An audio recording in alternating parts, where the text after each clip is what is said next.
이 믿음과 행위의 관계에 관해서 말씀하고 있는데요. 이 야고보서, 일반 서신, 야고보서와 또 바울 서신, 로마서가 서로 다른 이야기를 하고 있는 것이 아닙니다. 그러니까 로마서는 이제 구원을 받기 위해서 그 믿음이 있어야 된다는 것이고, 야고보서는 이제 그 믿음이 어떤 일을 하는지를 말하고 있어요. 그래서 이제 구원에 대해서도 이야기하고, 그뿐만이 아니라 그 구원을 넘어서는 이야기를 또 하고 있습니다. 그래서 서로 다른 이야기를 하고 있는 것이 아니라고 보시면 되고요. 이 로마서에서 말씀하시는 믿음은 이제 하나님 앞에 있는 믿음이에요. 그러니까 같은 믿음이긴 같은 믿음인데 하나님 앞에 있는 믿음입니다. 그러니까 하나님 앞에서는요, 내가 내 믿음이 진짜 믿음인지 가짜 믿음인지를 입증할 필요가 없어요. 내가 입증하지 않아도 하나님은 아십니다. 딱 보면. 그렇죠. 아, 진짜 믿음이구나, 너는. 아, 너는 가짜 믿음이구나. 하나님은 아세요. 그러니까 유일하게 그렇게 판단하실 수 있는 분은 하나님밖에 없습니다. 그렇죠. 내 믿음이, 우리가 어떤 사람 믿음이 진짜 믿음인지 가짜 믿음인지 판단할 수가 없어요. 그 사람이 자기가 진짜로 그렇게 믿었다고 그러면 진짜 믿음인 것이고, 그렇죠. 우리 그 사람 마음을 모르니까. 그런데 하나님은 판단하실 수가 있습니다. 아무런 행위가 없어도 믿음만 보시고, 아, 이건 진짜다, 가짜다. 일단 기본적으로 하나님께서 그렇게 판단하실 수가 있습니다. 다만 그 믿음, 정말 믿음에서 나온 바른 행위를 했을 때 하나님께서는 의롭다고 또 칭찬을 해주시는 거거든요. 그건 또 별개의 일이라는 거죠. 근데 이 야고보서는 사람들 앞에서의 믿음에 관해서 말씀하고 있습니다. 똑같은 믿음이긴 믿음인데 하나님 앞에서의 믿음은 하나님께서 보실 수가 있잖아요, 우리의 마음을. 근데 사람들 앞에서의 믿음은 사람들은 우리의 마음을 볼 수가 없잖아요. 그래서 내가 믿음을 가지고 있으면 믿음을 내가 행위로 입증해 보여줘야 된다는 겁니다. 어떤 사람이 예수님을 믿는다고 하면서 성경도 안 읽어요. 기도도 안 해요. 교회도 안 나와요. 그러면 그 사람이 예수님을 진짜 믿는 건지 우리가 알 수가 없잖아요. 그렇죠? 야고보서는 그런 사람에게 네 믿음을 한번 보여줘봐라, 이렇게 얘기하고 있는 겁니다. 예수님을 믿는다고 고백도 하고 교회도 잘 나오고 헌금도 하고 성경도 읽고 전도도 하고 이런 사람에게 야고보서가 네 믿음을 보여라, 이렇게 얘기하는 게 아니에요. 그 사람은 믿음을 보이고 있어요. 내가 예수님을 믿는다는, 생각해보세요. 예수님이 존재하지 않는다면, 하늘나라가 없다면, 영원히 없다면 못하러 교회 나오고 못하러 헌금을 해요. 돈 아깝게. 그 시간에 딴 데 가서 맛있는 거 사먹고 좋은 데 놀러 가는 게 낫지. 못하러 복음 전해요. 그렇죠. 서로 듣는 사람도 피곤하고 전하는 사람도 피곤하고 다 피곤한 일이지. 예수님이 없다면, 영원히 없다면, 하늘나라가 없다면, 지옥이 없다면 헌금도 할 필요 없고 교회 나올 필요 없고 성경 읽을 필요도 없고 공부할 필요도 없고 복음 전할 필요도 없습니다. 그렇죠. 근데 그런 게 있다고 믿기 때문에 이런 걸 하는 거죠. 이런 걸 하는 자체가 나의 믿음을 보이는 거예요. 그렇죠. 교회 왜 나와요? 내가 예수님을 믿는다는 걸 입증하는 거예요, 행위로. 헌금을 왜 해요? 아, 이 교회가 존속되게 하기 위해서 하는 거거든요, 헌금이. 그렇잖아요. 예수님을 믿는다는 이유로 하는 겁니다. 기도를 왜 해요? 복음을 왜 전해요? 내가 예수님을 믿는다는 걸 보여주는 거예요, 행위로. 그렇죠. 예, 그래서 그러한 행위를 하는 사람에게 야고보가 네 믿음을 보여라, 이런 얘기를 하는 게 아니에요. 그러니까 누가 믿는다고 고백하고 신앙생활 잘하고 있는데, 아, 저 사람 믿음 가짜 같아, 이렇게 판단하라고 하는 얘기가 아니라는 겁니다. 믿는다고 해요. 아, 나도 예수님 믿어. 그런데 교회도 안 나오고 헌금도 안 하고 성경 공부도 안 하고 성경도 안 읽고 전도도 안 하고 아무것도 신앙생활을 안 해요. 이런 사람에게 야고보가 도전을 주고 있는 거예요. 네가 믿는다고 하는데 그런 믿음은 너가 행위로 너의 믿음이 드러나지 않는다면 그 믿음은 헛된 믿음이다, 이런 얘기를 하고 있다는 거죠. 그래서 20절부터 저희가 시작해서 오늘은 저희가 주로 이 아브라함의 칭의에 대해서 살펴보도록 하겠습니다. 지난번에 말씀드린 것처럼 아브라함의 칭의를 제대로 이해하지 못하면 이 야고보서를 이해할 수가 없어요. 이 칭의는 구원과 관련이 있지만 또 구원을 넘어서는 겁니다. 깨끗하게 됨도, 거룩하게 됨도 마찬가지죠. 구원과 관련이 있죠. 하지만 또 구원을 넘어서죠. 우리는 구원받을 때 거룩하게 됐죠. 우리의 위치는. 근데 우리의 상태는 날마다 거룩해져 가야 되잖아요. 그렇죠. 마찬가지예요.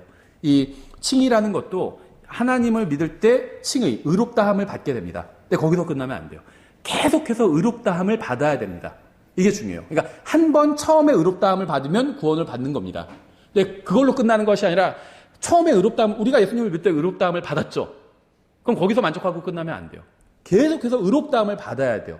우리가 하나님의 말씀을 믿고 그 말씀대로 의로운 일을 하면 하나님께서 의롭다고 또 해주시는 겁니다. 그건 구원과는 관련이 없어요.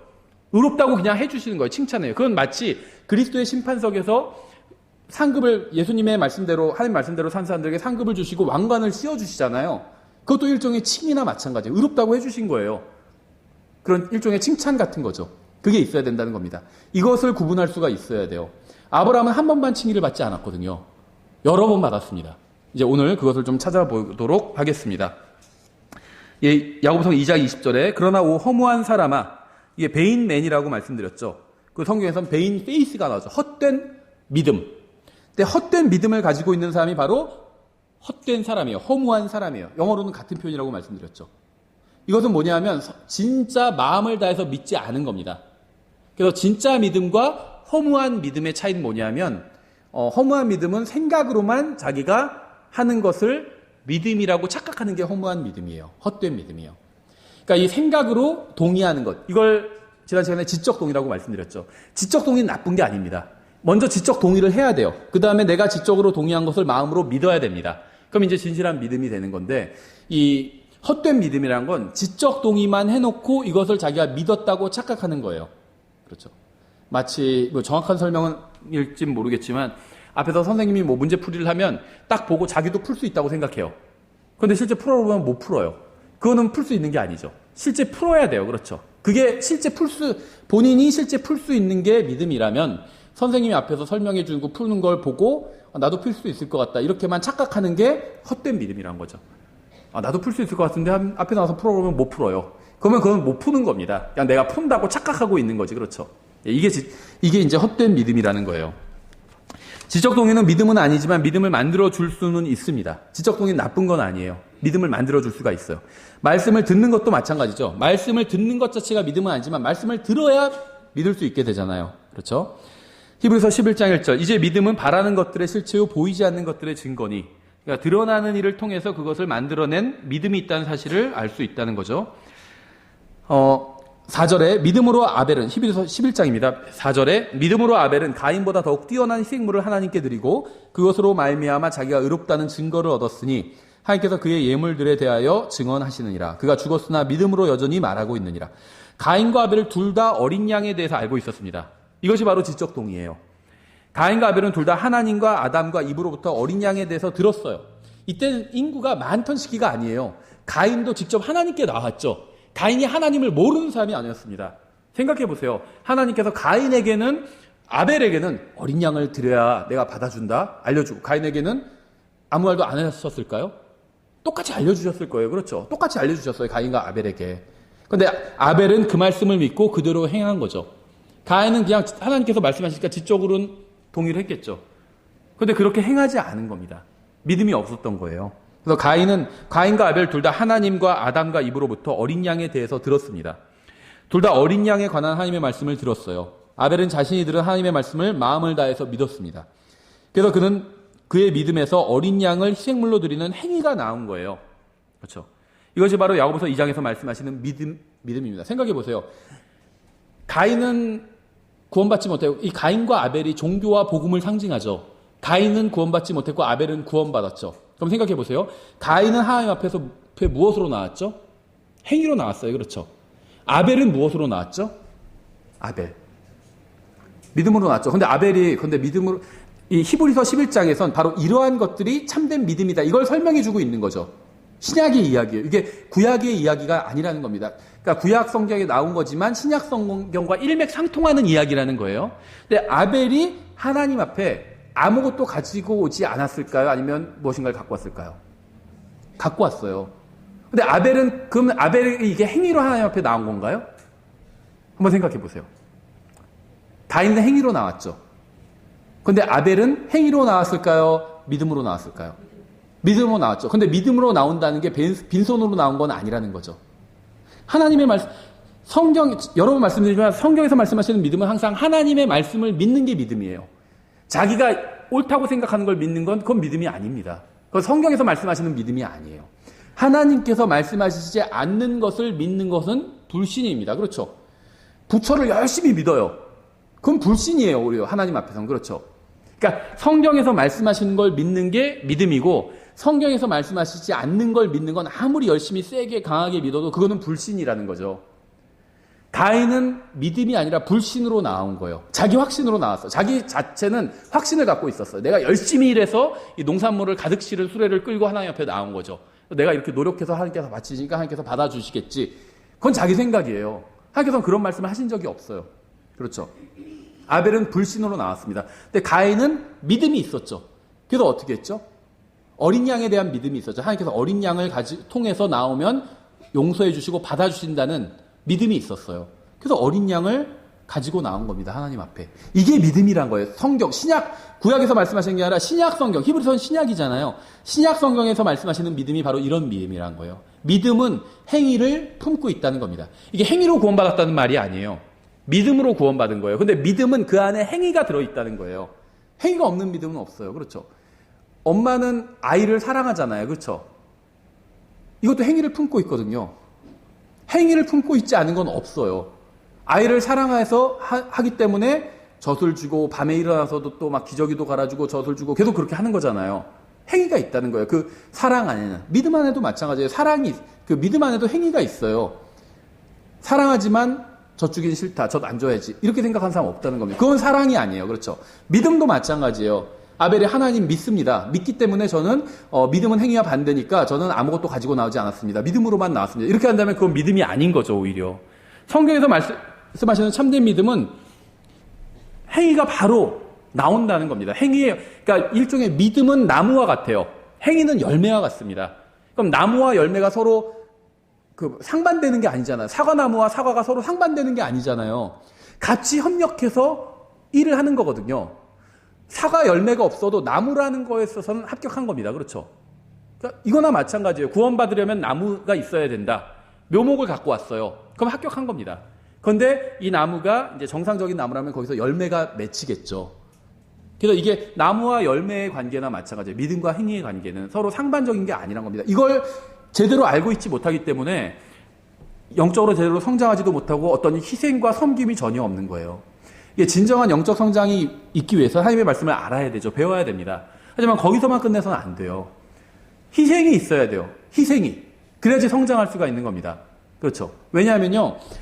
저도 예전에 이걸 몰랐어요. 전 영적 성장이 내가 성경 많이 알고 혼자 신앙생활 열심히 하고 이게 성장이라고 생각했습니다. 근데 그거는 성장이 아니에요. 성경에서 말씀하시는 영적 성장은 항상 혼자 개인만의 성장이 아닙니다. 그리스도 안에서 다 함께 자라가는 거예요.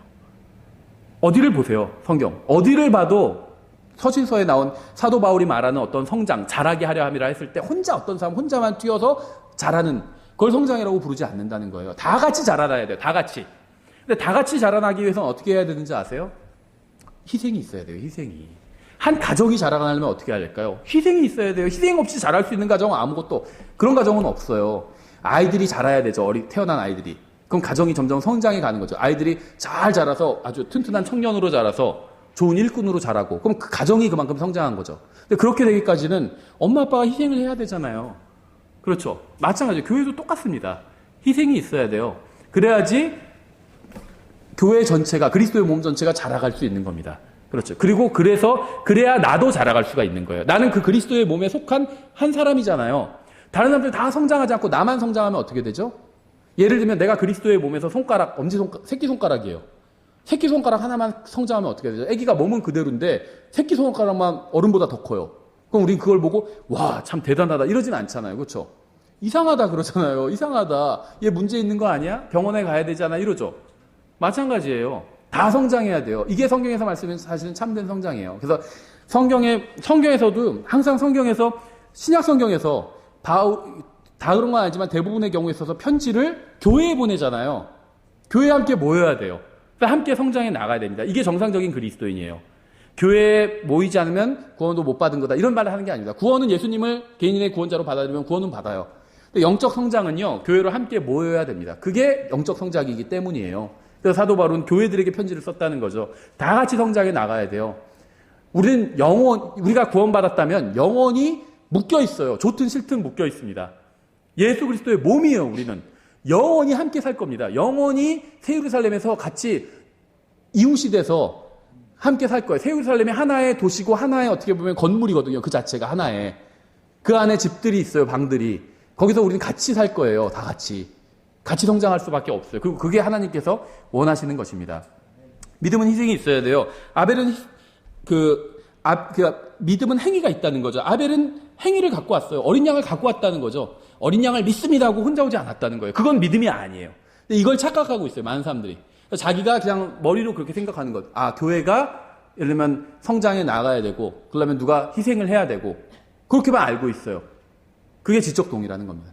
자기가 희생해야죠, 자기가. 자기는 아무것도 안 하고, 아, 교회는 논리적으로 이렇게 해서 사람들이 어떻게 하고 잘하면은 뭐 성장해 갈 수 있다. 그럼 나도 거기에 속한 모든 성도들이 또 성장해 갈 수 있다. 머리로 그 동의하는 거, 그건 아무것도 아니라는 거죠. 아벨은 머리로만, 아, 양을 갖고 나가면 된다. 이렇게만 생각하지 않았어요. 실제 양을 가져갔다는 거죠. 그래서 성경에서 말씀하시는 믿음은 항상 행위가 동반돼요. 행위가 동반되지 않는 믿음은 없어요. 그렇죠. 5,000번 버스가 뭐 광화문에 간다. 이렇게 믿으면 어떻게 하죠? 타요, 그 버스를. 그렇게 믿지만 타지는 않을 거야. 광화문에 가고 싶지만 타지는 않을 거야. 이거는 믿음이 아니에요. 그렇죠. 믿음은 항상 행위를 동반합니다. 그러니까 믿음과 행위가 무슨 대척점에 있지 않다는 거예요. 다만 행위만을 통해서 구원받지는 않는다는 거예요. 그게 무슨 말일까요? 제가 항상 오늘도 강조했지만 성경에서 말씀하시는 믿음은 항상 하나님의 말씀을 믿는 게 믿음이다 이렇게 말씀드렸죠. 이게 굉장히 중요해요.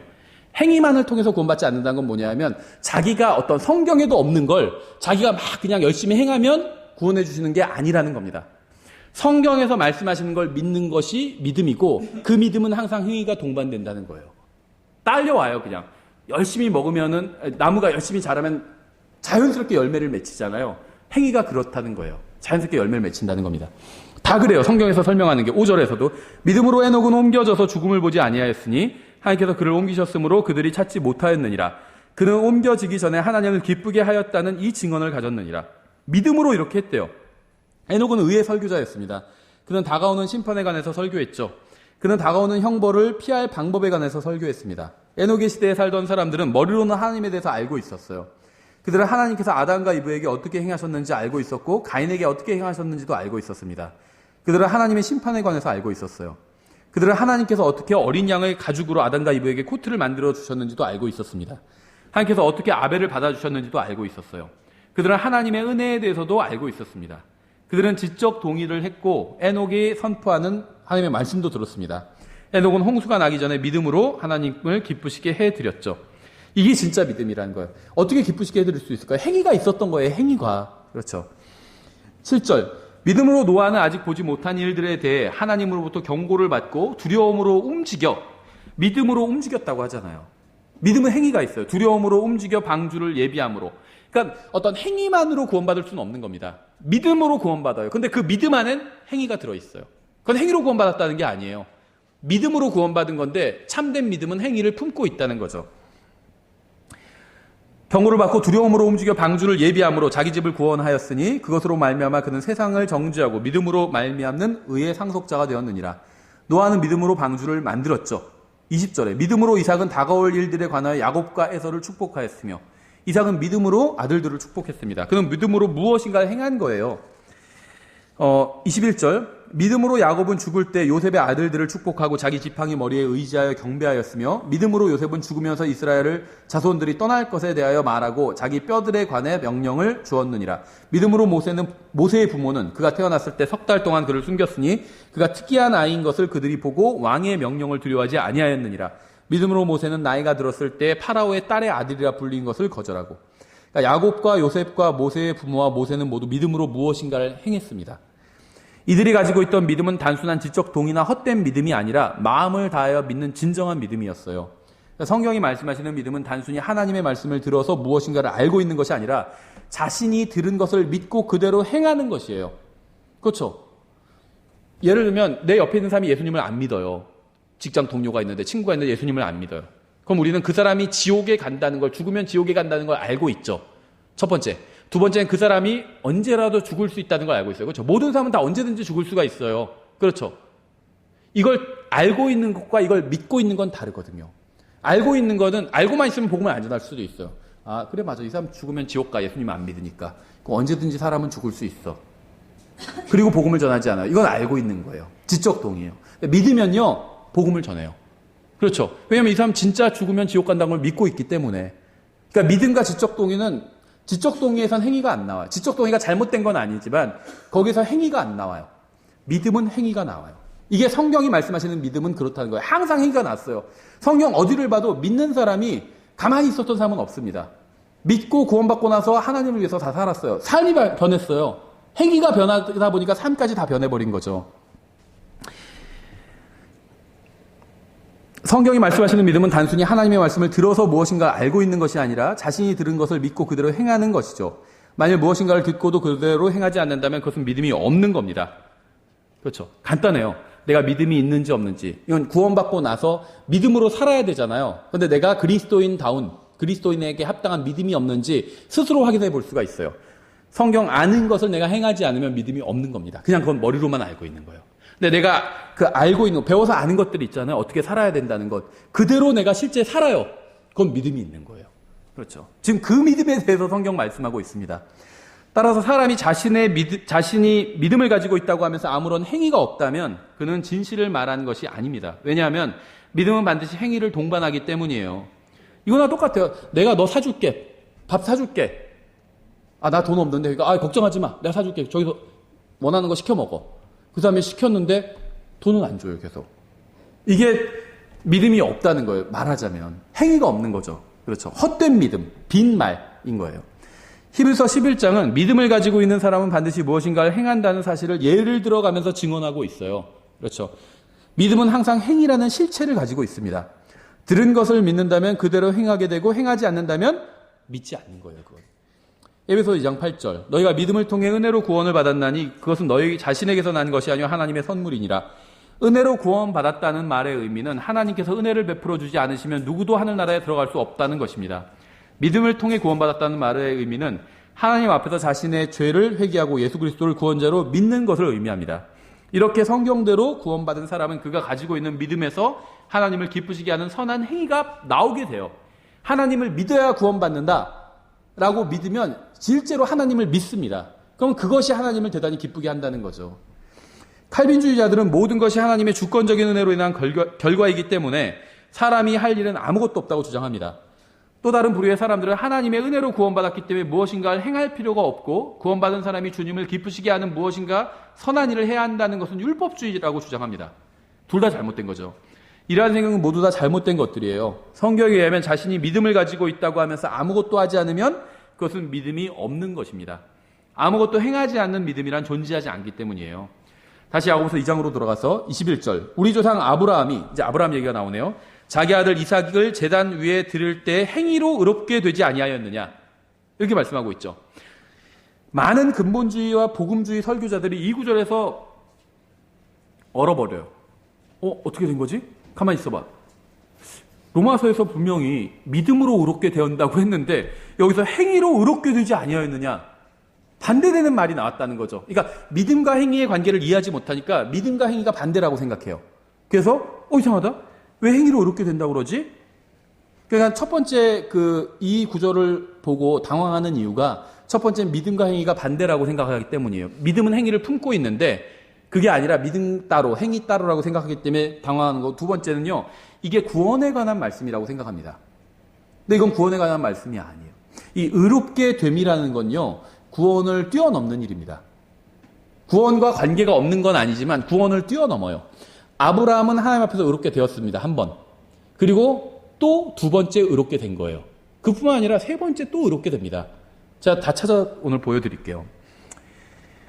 이 말씀은 자신들이 가장 강하게 믿는 교리인 사람은 은혜와 믿음으로 의롭게 된다는 교리와 정면으로 부딪히는 것처럼 보이기 때문에 근본주의자들, 복음주의자들이 당황합니다. 이 말씀이 자신들의 교리와 맞지 않는다고 해서 왜곡하기보다 성경을 연구해서 다른 구절에서는 무엇이라고 말씀하시는지 찾아보는 게 훨씬 낫겠죠. 구원은 단 한 번만 받으면 됩니다. 그렇죠? 구원을 위해서라면 우리는 단 한 번만 하나님께 의롭다함을 받으면 돼요. 근데 성경은 그것만 말씀하고 있는 게 아니에요. 한 번 의롭다함 받고 끝나는 거 아니라 매일 의롭다함을 받아야 돼요. 매일. 하나님 앞에서 매일 의롭게 살아야 됩니다. 이거는요, 구원을 뛰어넘는 문제예요. 하나님의 아들답게 살기 위해서는요, 매일 주님과 교제를 나눠야 되고, 매일 동행해야 되고, 매일 주님께 의롭다함을 받아야 됩니다. 구원을 위한 칭의가 있고, 교제를 위한 칭의가 있어요. 구원은 받았어요. 예수님을 믿으면, 하나님을 믿으면 그 믿음을 의로 여겨주시죠. 그래서 구원은 받았어요.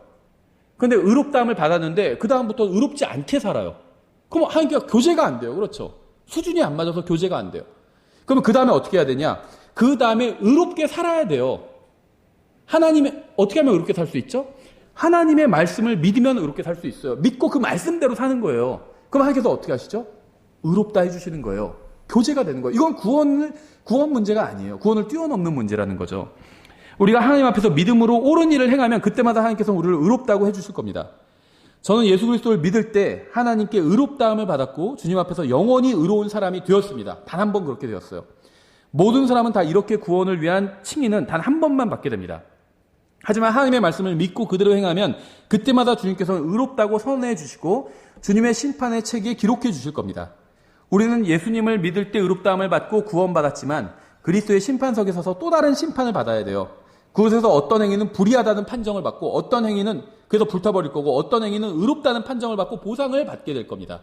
거기서도 칭의가 있게 될 거예요. 우리가 구원받고 나서 산 인생에 대해서 그리스도의 심판석에서 심판을 받게 돼요. 그래서 어떤 내가 산 행위 하나를 내놓으면 인생을 하나 내놓으면 주님께서 그것을 보시고 불의하다 이러실 겁니다. 그럼 다 타버릴 거예요. 그렇죠? 어떤 것을 보시고 의롭다 하시면 그건 상급을 주실 겁니다. 거기서도 칭의를 받게 된다는 거예요. 그건 구원을 위한 칭의가 아니죠. 그러니까 근본주의자들이 당황한 이유가 칭의라고 하면 다 구원을 위한 칭의라고 생각합니다. 칭의 이퀄 구원 이렇게 생각한 거예요. 근데 성경을 보면 그렇지 않다는 거예요. 칭의는 구원을 품고 있어요. 구원보다 훨씬 더 큰 개념입니다. 그러니까 칭의 안에 구원이 들어가 있어요. 그래서 구원을 위한 칭의 한 번 받고 그 다음에는 주님과 교제를 위한 칭의를 계속 받을 수 있다는 거죠. 상급을 위한 칭의를 받을 수 있다는 거예요. 우리는 단 한 번 영원한 구원을 받았지만 로마서 8장에 의하면 우리는 과거의 구원을 받았고 지금 구원을 받고 있고 미래의 구원을 받게 될 거죠. 우리는 과거에 의롭다함을 받았고 현재도 의롭다함을 받고 있고 미래의 그리스도의 심판석에서도 의롭다함을 받게 될 것입니다. 하나님께서는 우리를 이렇게 삼중적으로 구원해 주시고 삼중적으로 의롭다 해 주실 거예요. 저는 과거에 예수님을 믿고 혼이 의롭게 되었고 날마다 영적으로 의롭게 되고 있고 미래의 죄의 몸을 벗어버리고 의로운 몸을 입게 됩니다. 삼중적으로 일어나죠. 아브라함은 3번에 걸쳐서 의롭다함을 받았어요. 흥미로운 점은 아브라함은 3번에 걸쳐 의롭다함을 받았고 이것이 히브리서 11장에 순서대로 나와 있어요. 갈라디아서 먼저 3장 6절부터 9절을 보면요. 이것은 곧 갈라디아서 3장에 이것은 곧 아브라함이 하나님을 믿음에 그것을 그에게 의로 여기셨느니라 함과 같으니라. 이게 아브라함이 처음에 칭의받은 장면이에요. 아브라함이 처음에 하나님을 믿었습니다. 그랬더니 하나님께서 그 믿음을 의로 여겨주셨죠. 여기서 아브라함이 구원받은 겁니다. 그런즉 너희는 믿음에 속한 자들 곧 그들이 아브라함의 자손들인 줄 알지어다. 또 하나님께서 믿음을 통해 이교도들을 의롭게 하려 하심을 성경 기록이 미리 보고 아브라함에게 미리 복음을 선포하여 이르되 내 안에서 모든 민족들이 복을 받으리라 하였으니 그런즉 이와 같이 믿음에 속한 자들은 믿음이 충만한 아브라함과 함께 복을 받느니라. 그러니까 아브라함은 하나님을 믿음으로 의롭게 되었습니다. 하나님께서는 아브라함의 믿음으로 인해서 그를 의롭다고 해 주신 것이죠. 창세기 근데 12장 1절을 보면 이렇게 되어 있죠. 그런데 전에 주께서 아브라함에게 이르시되 너는 내 고향과 친족과 아버지 집에서 나와 내가 내게 보여줄 땅으로 가라. 아브라함은 여기서 하나님의 말씀을 듣게 되죠. 내가 너로부터 큰 민족을 만들고 내게 복을 주어 내 이름을 크게 하리니 내가 복이 되리라. 너를 축복하는 자들에게 내가 복을 주고 너를 저주하는 자들에게는 저주를 내리니 내 안에서 땅의 모든 가족들이 복을 받으리라 하셨더라. 아브라함은 자신에게 하시는 하나님의 말씀을 구체적으로 들었습니다. 하지만 단순히 말씀을 듣는 것만으로는 의롭게 되지 않아요. 4절에 이처럼 아브라함이 주께서 자기에게 말씀하신 대로 떠나갔고 롯도 그와 함께 갔으며 아브라함이 하란을 떠날 때 75세였더라. 아브라함은 말씀을 들었고 그 말씀을 믿었습니다. 그래서 그는 고향과 가족을 떠났어요. 그는 말씀을 믿고 무엇인가를 행했습니다. 그렇죠? 하나님께서 가족을 떠나라, 고향을 떠나라 이렇게 말씀하신 걸 믿고 가만히 있지 않았죠. 가만히 있으면 그건 믿음이 아니죠. 믿음은 행위를 품고 있다고 말씀드렸잖아요. 떠나라는 말씀을 믿고 떠났어요. 이게 아브라함의 믿음이었던 거예요. 아브라함의 믿음은 또 행위를 품고 있었던 거죠. 그래서 아브라함의 믿음이요, 헛된 믿음이에요. 헛된, vain faith. 헛된 믿음이라는 건 비어있다는 거예요. 빈 말과 같아요. 그렇죠. 아무런 의미 없는 말. 전에 한번 말씀드렸죠. 야, 언제 밥 한번 먹자. 언제 물어보면 글쎄 뭐 하고 빈 말이에요. 그냥 인사한 건데 그걸 따지고 들면 안 돼요. 그렇죠. 언제 밥 한번 먹자 이거는 밥 먹지 말자 이 말이잖아요. 빈 말이에요. 빈 말. 말은 있지만 의미가 없는 말이에요. 그렇죠. 미용실 가면 자주 듣잖아요. 잘생겼다고 그러고 예쁘다고. 빈말이거든요. 모든 사람한테 다 그렇게 얘기해요. 그렇죠. 빈말이에요. 장사하기 위해서 하는 그냥 말이에요. 빈말. 그러니까 헛된 믿음도 그런 믿음이에요. 믿는다고 하는데 뭐 믿는 게 없어요. 떠나라 했더니 믿습니다 해놓고 떠나질 않아요. 그건 믿음이 없는 거예요. 그렇죠. 빈 믿음이에요. 그렇죠. 껍데기 믿음. 그러니까 이 믿음이라는 건요. 이게 껍데기가 있고 알맹이가 있어요. 껍데기는 지적 동의예요. 일종의. 알맹이가 행위예요. 그렇죠. 그러니까 믿음은 그 알맹이를 품고 있어요. 그래서 그 알맹이가 나올 수밖에 없어요. 참된 믿음은. 아브라함은 참된 믿음을 가지고 있었어요. 떠나라 하시니까 네 믿습니다 하고 진짜로 떠났습니다. 이게 믿음이라는 거죠. 히브리서 11장 8절부터 10절. 믿음으로 아브라함은 부르심을 받아 훗날 상속 재산으로 받게 될 곳으로 나아가면서 순종하였고 자기가 어디로 가든지 알지 못한 채 나갔으면 이게 믿음이죠. 가라 했더니 어디로 가는지도 몰라요. 근데 가라고 하시니까 그 하나님을 믿고 하나님의 말씀을 믿고 떠났던 거죠. 이게 믿음이에요. 알지 못한 채 나갔으며 믿음으로 그는 낯선 나라에 머무는 것 같이 약속의 땅에 머물렀고 자기와 함께 동일한 약속의 상속자가 된 이삭과 야곱과 함께 장막들에 거하였으니 이는 그가 기초들이 있는 한 도시를 말았기 때문이라. 그것의 건축자와 만드신 분은 하나님이시니라. 믿음으로 아브라함은 이 도시를 바라보고 떠난 거예요. 근데 이 도시가 이때 아브라함 생전에는 있지도 않았어요. 새 예루살렘이거든요. 도시가 있지도 않았어요. 근데 이 도시를 바라보고 떠난 거였습니다. 믿음이 있었던 거죠. 하나님께서는 아브라함에게 고향을 떠나 도시를 찾아 떠나면 축복해 주시겠다고 말씀하셨습니다. 아브라함은 그 말씀을 들었고 믿었어요. 그래서 고향을 떠나 도시를 찾아 나섰습니다. 하나님께서는 히브리서 11장에서 아브라함이 믿음으로 그렇게 했다고 말씀하셨죠. 갈라디아서 2장에서는 아브라함이 이렇게 해서 믿음으로 의롭게 되었다고 말씀하고 있습니다. 세상에 사는 모든 사람 중에서 하나님께서는 아브라함을 선택하셨죠. 이건 은혜였습니다. 아브라함은 여러 가지 일을 겪었지만 하나님의 은혜로 모든 일을 헤쳐나갔습니다. 하나님의 은혜로 아브라함은 혼란한 세상 가운데서도 축복을 받았죠. 하지만 만일 아브라함이 믿음으로 행하지 않았다면 그는 은혜로 받은 많은 축복을 아마 놓쳤을 겁니다. 그러니까 하나님께서는 축복을 주세요. 이게 은혜거든요. 그걸 믿음으로 받아야 돼요. 그런데 믿음으로 받지 않으면 그 축복들을 다 놓치게 된다는 겁니다. 생각해보세요. 하나님께서는요, 우리 구원받은 사람들에게요, 예수 그리스도를 닮아갈 수 있는 축복을 주셨어요. 우리가 하나님의 말씀을 믿음으로 붙잡고 그 말씀대로 산다면 예수님처럼 살 수가 있어요. 근데 우리가 불신으로 인해서 그렇게 하나님 말씀대로 살아서 이 세상에서 뭐 먹고 살 수나 있겠어? 불신이죠. 그래서 그 축복을 놓치고 있는 거예요. 그렇죠? 하나님의 축복은 은혜로 주어지는데 믿음을 통해서만 받을 수 있습니다. 아브라함이 하나님을 믿은 것은 그가 받은 첫 번째 칭이었어요. 그래서 처음에 하나님께서 나타나셔서 네가 고향을 떠나서 도시를 찾아서 가라 이렇게 말씀하셨죠. 그 말씀을 믿고 아브라함은 의롭게 되었습니다. 그렇죠. 분명히 나와있죠. 창세기 12장에. 이게 첫 번째 칭이죠. 하나님께서는 인간을 여러 번 의롭다고 하실 수 있어요. 칭찬할 수 있어요. 그렇죠. 뭐 아이들 키워보신 분들은 알 거예요. 한 번 너 잘했어 칭찬하고 두 번 다시 칭찬 안 하진 않죠. 한 번 잘하고 또 칭찬했는데 다음에 보니까 또 다른 일을 또 잘하고 있어. 그러면 또 이번에도 잘했어 칭찬할 수 있잖아요. 그렇죠. 근데 아이가 근데요 왜 한 번 칭찬하셨는데 또 칭찬해요? 2년 전에 한 번 칭찬하셨잖아요. 이러면 이상해지잖아요. 2년 전에 한 건 그거고 또 칭찬할 수 있는 거예요.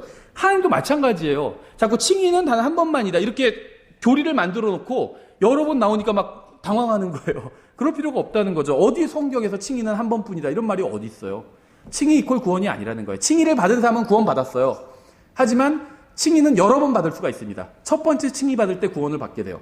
두 번째, 세 번째는요, 구원과 관련 없이 칭찬해 주시는 칭의인 거예요.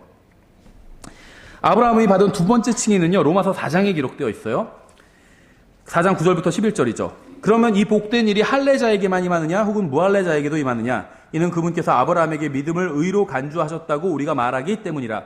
그러면 그것을 어떻게 의로 간주하셨느냐? 그가 할례 받은 때였느냐, 할례 받지 않은 때였느냐? 할례 받은 때가 아니요 할례 받지 않은 때니라. 그가 할례의 표적 곧 아직 할례 받지 않은 때 그가 소유한 믿음의 의를 봉인한 표적을 받았으니 이것은 그가 할례를 받지는 아니하였으나 믿는 모든 자들의 조상이 되어 의가 그들에게도 인정되게 하려 하며.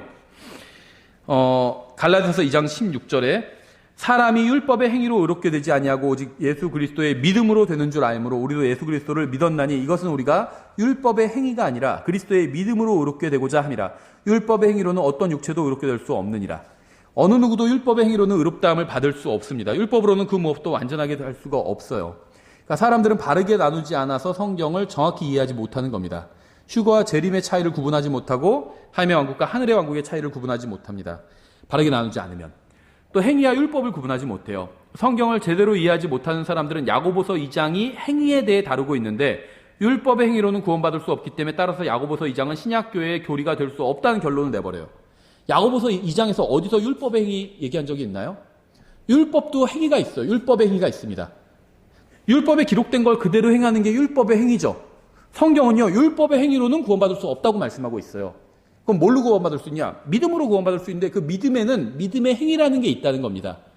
믿음의 행위로 구원받는 건 아니지만 믿음으로 구원받지만 그 믿음 안에는 행위가 있다는 거예요. 모든 것 안에는요, 다 행위가 있어요. 사랑 안에도 행위가 있고요. 사랑의 행위가 있어요. 율법도 그 안에 행위가 있어요. 율법의 행위가 있어요. 율법의 행위로 구원받을 수 없다는 겁니다. 그 다른 행위로는 구원받을 수 없다는 거예요. 믿음으로만 구원받을 수 있고 그 사람을 구원하는 그 믿음, 그건 참된 믿음이죠. 헛된 믿음으로 구원받을 수 없잖아요.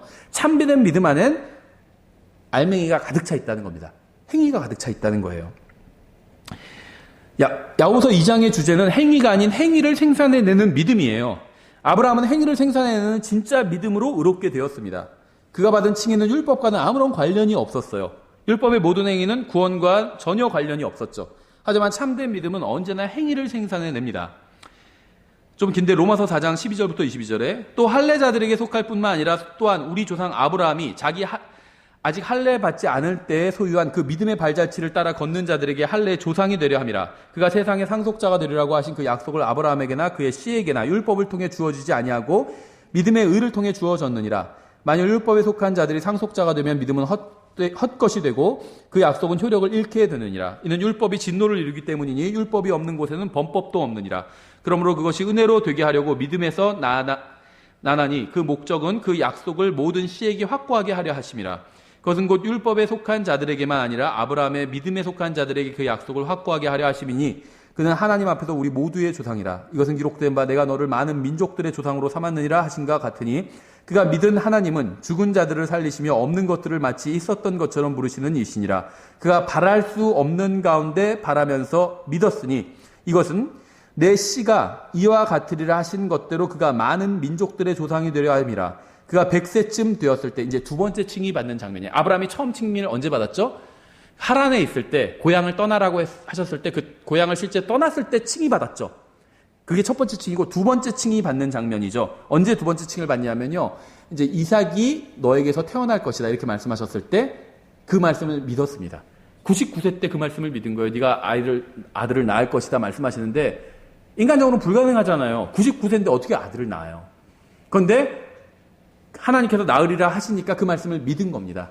그래서 아브라함이 거기서 다시 한번 또 칭의를 받게 되는 거예요.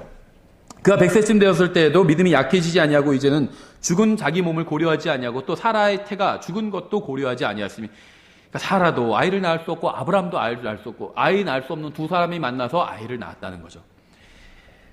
믿지 아니함으로써 하나님의 약속에 관하여 흔들리지 아니하고 오히려 믿음이 강해져서 하나님께 영광을 돌리며 그분께서 약속하신 것을 그분께서 또한 능히 이행하실 줄로 온전히 확신하였으니 그러므로 그분께서 그것을 그에게 의로 인정하셨느니라. 여기서 드디어 아브라함의 두 번째 의롭다함을 받는 순간이 나옵니다. 그는 100세가 되어서 아이를 낳을 수 없는데도 하나님의 말씀을 믿었고 확신했어요. 이게 믿음이에요. 자기를 바라보지 않고 하나님의 말씀을 붙드는 것, 이게 믿음입니다. 그래서 주님께서는 그것을 그에게 의로 인정하셨죠. 하나님께서는 창세기 12장에서 고향을 떠나 도시를 찾으라는 주님의 말씀을 아브라함이 믿으니까 그것을 그에게 의로 여겨주셨죠. 이것은 갈라디아서 3장과 히브리서 11장 8절부터 10절의 문맥이기도 하고요. 아브라함이 받은 첫 번째 칭의였습니다. 두 번째 칭의는 로마서 4장, 또 창세기 12장으로부터 몇 년 후의 일이고 하나님께서 씨에 대한 말씀을 주시고 그것을 믿자 두 번째로 아브라함을 의롭다고 하셨습니다. 이것이 아브라함이 받은 두 번째 칭의였어요. 하나님께서는 오직 사람을 한 번만 의롭다 하신다는 비성경적인 교리를 만든 후에 야고보서 2장은 그 교리와 맞지 않는다는 이유로 교회에 적용할 수 없다는 결론을 내려서는 안 된다는 거죠. 하나님께서는 원하시면 동일한 사람을 한 번 이상 여러 번 의롭다고 하실 수 있고 따라서 앞서 강조했듯이 이것은 구원과는 또 관련이 없는 또 다른 문제라는 거죠. 창세기 17장 15절부터 16절에 하나님께서 또 아브라함에게 이르시되 내 아내 사례로 말하건대 너는 그녀의 이름을 사례라 하지 말라. 그녀의 이름이 사라가 되리라. 내가 그녀에게 복을 주어 그녀로부터 내게 아들을 주리라. 참으로 내가 그녀에게 복을 주리니 그녀가 민족들의 어머니가 되고 백성의 왕들이 그녀에게서 나니라 하시니라. 로마서 4장에 의하면 아브라함과 사라는 주님께 이 말씀을 받은 후에 처음에는 의심했죠. 그래서 비웃었죠. 그래서 하나님께서 그 아들 이름을, 하나님께서 그러니까 재치가 있으신 분이에요. 딱 웃음, 이삭이라고 지으신 거죠. 다 지금 늙어서 지금 90세, 100세가 가까운 나이인데 부부가 아들을 낳는다고 하니까 비웃을 수밖에 없겠죠. 근데 하나님께서 그걸 딱 캐치하시고 웃었어? 그럼 아들 이름을 이삭이라고 하라고 하신 거죠. 근데 처음엔 비웃었지만 나중엔 실제로 믿게 되었습니다. 그렇죠. 왜냐하면 히브리서는 결론만 얘기하고 있거든요. 믿었다는 얘기만 나와요. 창세기를 읽어보니까 비웃은 얘기도 나오죠. 히브리서에서는 그 얘기를 싹 빼버렸습니다. 믿음으로 의롭게 된 사람에 대한 이야기 때문에 잘못한 이야기는 다 빼버린 거죠. 예, 그러니까 처음엔 비웃었지만 아브라함과 사라가 가만히 생각해보니까 하나님의, 지금 우리가 섬기고 있는 하나님, 전능하신 하나님께서 하신 말씀인데 우리가 비웃었네? 아, 이건 잘못된 거다. 그리고 나서 어떻게 했을까요? 피곤하니까는 여보는 침대에서 자고 난 소파에서 잘게 하고 따로 자지 않았다는 거예요. 하나님의 말씀을 믿고 같이 침실로 들어갔다는 겁니다. 한 침대에서 잔 거예요. 그들은 하나님께서 말씀하신 것을 믿고 그대로 순종했을 것이고, 그래서 주님께서는 아브라함을 의롭다고 선언하셨을 겁니다. 아브라함과 사라는 하나님의 은혜가 아니었다면 아이를 낳을 수 없었어요. 하나님께서 은혜를 베풀어 주셨고 아브라함은 믿음으로 그 은혜를 받았고 하나님께서는 그 믿음을 의로 여겨주셨습니다. 아브라함이 의롭다함을 받은 믿음은 단순한 지적 동의가 아닌 행동하는 믿음이었어요. 그렇죠. 히브리서 11장 11절부터 12절. 믿음을 통해 사라 자신도 나이가 지났을 때 씨를 수태하는 힘을 받아 아이를 출산하였으니 이는 그녀가 약속하는 분을 신실한 분으로 판단하였기 때문이라. 그러므로 심지어 죽은 자와 다름없던 한 사람에게서 하늘의 허다한 별과 바닷가의 무수한 모래와 같은 많은 사람이 나왔느니라. 하늘의 별들은 영적인 사람들이겠죠. 신약 성도들. 바다의 무수한 모래들, 땅에 있는 모래죠. 이건 구약 성도들 말하는 거겠죠. 아브라함과 사라는 아이를 주시겠다는 주님의 말씀을 처음에는 믿지 않았지만 나중에 믿고 그 말씀대로, 그 믿음대로 행했고 그 결과 아이도 얻고 칭의도 얻었습니다. 성경이 말씀하시는 믿음은 항상 행위를 생산하는 믿음이에요. 이렇게 아브라함은 두 번의 칭의를 받게 되죠. 아브라함은 세 번째 칭의도 받게 됩니다. 혼의 구원은 단 한 번만 받아요. 성경 어디에서도 혼의 구원을 두세 번씩 받는 경우는 없습니다. 하지만 칭의는 구원과는 다르게 여러 번 받을 수 있어요. 야고보서 2장이죠. 야고보서 2장 21절부터 23절. 우리 조상 아브라함이 자기 아들 이삭을 제단 위에 드릴 때 행위로 의롭게 되지 아니하였느냐? 내가 보거니와 믿음이 그의 행위와 함께 일하고 행위로 믿음이 완전하게 되지 아니하였느냐? 이에 아브라함이 하나님을 믿으니 그것을 그에게 의로 인정하셨느니라 하시는 성경 기록이 성취되었고 그는 하나님의 친구라 불렸느니라. 교제를 위한 칭의라는 걸 알 수가 있겠죠. 혼의 구원에 관한 칭의가 아니에요. 죽어서 지옥 가냐 하늘나라 가냐 이런 칭의가 아닙니다. 이 칭의는 교제를 위한 칭의예요. 이것은 성경이 아브라함이 믿음으로 의롭게 되었다고 하시는 세 번째 말씀이죠. 같은 사건을 세 번 언급하시는 것이 아니라 서로 다른 세 가지 사건을 말씀하시는 겁니다. 아브라함은 서로 다른 세 번에 걸쳐 하나님의 말씀을 믿고 의롭다함을 받았습니다. 아브라함이 두 번째 칭의를 받은 지 10여 년 후에 그는 다시 하나님의 말씀을 듣고 그 말씀을 믿고 그 말씀에 따라 이삭을 바치러 모리아 산으로 올라갔죠. 그가 이삭을 딱 잡아 죽이려고 할 때 하나님께서 나타나셔서 말리시면서 그의 믿음을 인정해 주셨죠. 그래서 그는 여기서 다시 한번 칭의를 얻게 됩니다. 아브라함이 하나님께서 죽은 자를 살리실 수 있다는 믿음을 갖고 있었어요. 그렇죠. 그래서 주님의 말씀에 따라 이삭을 바칠 때 주님께 의롭다함을 받은 겁니다. 히브리서 11장 11절. 믿음으로 아브라함은 시험을 받을 때 이삭을 바쳤으니 곧 약속들을 받은 그가 자기의 독생자를 바쳤느니라. 1절에서 이제 믿음은 바라는 것들의 실체요 보이지 않는 것들의 증거니 이렇게 말씀하고 있죠. 18절. 이 아들에 관하여는 그분께서 전에 이르시되 이삭 안에서 내 씨가 부름을 받으리라 하셨느니라. 하나님께서 심지어 죽은 자들로부터 능히 그를 일으키실 줄로 생각하였으므로 또한 그는 죽은 자들로부터 그를 모형으로 받았느니라. 자기가 이삭을 죽여도 하나님께서 이삭을 통해서 별들, 하늘의 별들, 바다의 모래같이 많은 자손들이 태어나게 하실 거라고 했잖아요. 자기가 이삭을 죽여도 하나님께서 이삭을 다시 살리실 거라고 부활을 믿었던 거예요. 그래서 이삭을 실제로 진짜 죽이려고 했던 겁니다. 그렇죠. 아브라함은 하나님의 말씀을 믿었고 주님께서 자신의 아들을 다시 일으키실 수 있다는 믿음을 가지고 있었어요. 아브라함이 왜 모리아 산으로 이삭을 데리고 갔는지 아세요? 하나님을 믿었기 때문에 간 거예요. 단순히 지적으로 하나님의 존재를 동의한 것이 아니라 그분을 믿고 신뢰했습니다. 그의 이름은 행위를 생산하는 참된 믿음이었던 거예요.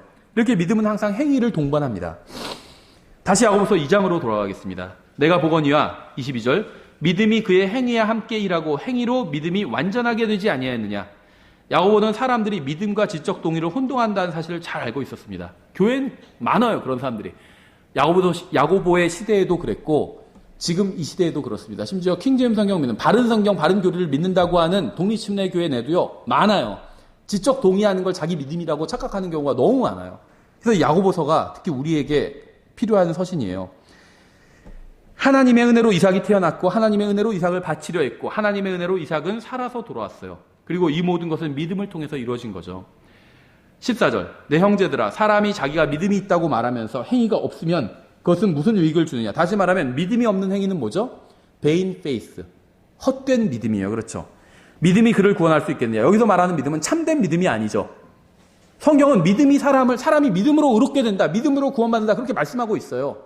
여기서 야고보서 2장 14절에서 말씀하고 있는 믿음이 그를 구원할 수 있겠느냐는 이 말만 띄워놓고 교리를 만들면 안 됩니다. 14절 전체를 인용해야 돼요. 사람이 자기가 믿음이 있다고 말하면서 행위가 없으면 그것이 무슨 유익을 주느냐. vain faith, 헛된 믿음이죠. 그런데 성경에서 뭐라고 했죠? 너희가 복음을 헛되이 믿지 않아야했으면 구원을 받은 것이니라 이렇게 말씀하고 있잖아요. 헛된 믿음이 아니면 진짜 믿음이면 구원받을 수 있거든요. 그런데 여기서 믿는다고 말하면서 행위가 없으면 그 믿음은 헛된 믿음이에요. 그러면서 그 헛된 믿음은 그 사람을 구원할 수 없다는 겁니다. 헛된 믿음으로는 구원받을 수도 없고 하나님과 교제를 나눌 수도 없어요. 하나님 속지 않으시거든요. 그 얘기를 하고 있는 거예요. 여기서 어디서 행위로 구원받는다 이런 말은 없다는 거죠. 그렇죠. 행위를 생산하는 진짜 믿음도 없으면서 그저 자신이 믿음을 가지고 있다고 말하는 것은 아무런 유익을 주지 못합니다. 성경은 입으로만 믿는다고 하는 믿음을 헛된 믿음이라고 불러요. 17절 이와 같이 믿음도 행위가 없으면 그것만으로는 죽은 것이니라. 왜 그럴까요? 헛된 믿음이요. 껍데기만 있는 거예요. 그런 경우 있죠. 뭘 샀는데 뜯어보니까 없어요. 안에 내용물이. 껍데기만 있는 거예요. 그거는 아무런 의미가 없죠. 그렇죠. 껍데기만 있긴 하지만 그래도 내가 이걸 샀으니까 뭐 먹은 것으로 간주해야지 이러지 않는다는 거죠. 밖으로 간다는 거죠. 그건 가짜기 때문에. 그렇죠. 지적 동의를 하고 하나님의 말씀을 들어도 실제로 믿지 않으면 죽은 사람과 같을 뿐입니다. 믿으면 반드시 행위가 나와요. 행위가 나오지 않으면 그것은 믿음이 아니에요. 성경에서 말씀하시는 믿음은 여기서 말하는 믿음은 야고보서에서만 의미하는 믿음이 아니라 로마서에서 의미하는 믿음도 이 믿음입니다. 성경은요 한 곳에서 모든 진리를 다 말씀하고 있지 않아요. 여기서 조금 저기서 조금. 그래서 우리가 성경을 영적인 것은 영적인 것으로 분별해야 된다고 말씀하고 있잖아요. 그런데 내가 너에게 말하는 이 말이 영이라고 말씀하고 있거든요. 생명이라고. 그러니까 하나님의 말씀으로 비교해야 돼요. 그런데 이 야고보서에서 말씀하고 있는 믿음이 이게 로마서에서 말씀하고 있는 믿음과 똑같은 믿음이에요. 다른 믿음이 아니라는 겁니다. 야고보서에서는 행위가를 품고 있는 진짜 믿음으로만 사람이 의롭게 된다 말씀하고 있고 로마서에서는 행위가 없어도 그냥 헛된 믿음으로도 의롭게 된다. 이렇게 말씀하고 있지 않다는 거예요. 그렇죠. 아브라함은 창세기 12장에서 하나님의 말씀을 믿고 고향을 떠나면서 의롭다함을 받았고 창세기 17장에서 이삭이 태어나게 될 것을 믿으면서 의롭다함을 받았고 창세기 22장에서 이삭의 부활을 믿고 그를 제물로 바치려고 하면서 의롭다함을 받았습니다. 매번 하나님께서는 새로운 말씀을 하셨고 그는 말씀을 믿고 그 말씀대로 행했습니다. 그의 믿음이 행위를 생산할 때마다 하나님께서는 매번 그를 의롭다고 선언해 주신 거예요. 여러분이 하나님의 말씀을 믿고 하나님 앞에서 회개하고 예수 그리스도를 자신의 구원자로 믿으면 하나님께서는 여러분을 의롭다고 선언해 주실 겁니다. 이게 구원을 위한 칭의죠. 또 영원한 생명을 주실 거예요. 그리고 여러분이 이 세상에서 살면서 하나님의 말씀을 믿고 그 말씀에 순종해서 그 말씀대로 행하면 하나님께서는 다시 여러분을 의롭다고 선언해 주실 거예요. 그리고 여러분이 이 세상에서 삶을 마치고 그리스도의 심판석에 가면 여러분이 믿음으로 행한 모든 의로운 일에 대해서 주님께서는 여러분을 의롭다고 선언하시면서 왕관을 머리에 씌워주실 겁니다. 이 모든 것은 하나님의 은혜를 통해서 믿음으로 이루어져요. 이렇게 구원은 단 한 번만 받지만 칭의는 여러 번 받을 수 있어요. 이러한 진리를 모르기 때문에 야고보서 2장을 이해하지 못하는 겁니다. 성경이 말씀하시는 행위를 생산하는 믿음에 대해 알지 못하면 하나님의 은혜와 축복과 보상을 놓치게 될 수도 있다는 거죠. 그래서 저희가 여기까지 보겠습니다. 자, 잠깐 기도하고 찬양하고 마치겠습니다. 기도하겠습니다. 하나님 아버지, 주님께서 저희들에게 주신 말씀으로 인해서 감사드립니다. 저희가 주님을 믿고 주님께서 저희들에게 말씀하신 것을 믿고 구원을 받았습니다. 복음의 말씀을 믿고 구원을 받았습니다. 하지만 저희가 이것으로 만족하고 지금까지 살아온 나날이 너무나도 많습니다. 지금 저희가 구원으로 만족하지 말고 정말 주님 앞에서 하나님의 아들답게 예수님께서 이 세상에서 사셨던 것처럼 의롭고 거룩하게 살 수 있도록 도와주시기 원합니다. 저희가 다시 주님 앞에 의롭다함을 받을 수 있도록 도와주시기 원합니다. 저희가 그래서 그리스도의 심판석에서도 주님께 의롭다는 칭찬을 또 다시 받을 수 있도록 주님께서 저희의 삶 가운데 역사해 주시기 원합니다. 감사드리며 예수님의 이름으로 기도드렸습니다. 아멘. 찬송가 703장 찬양하겠습니다.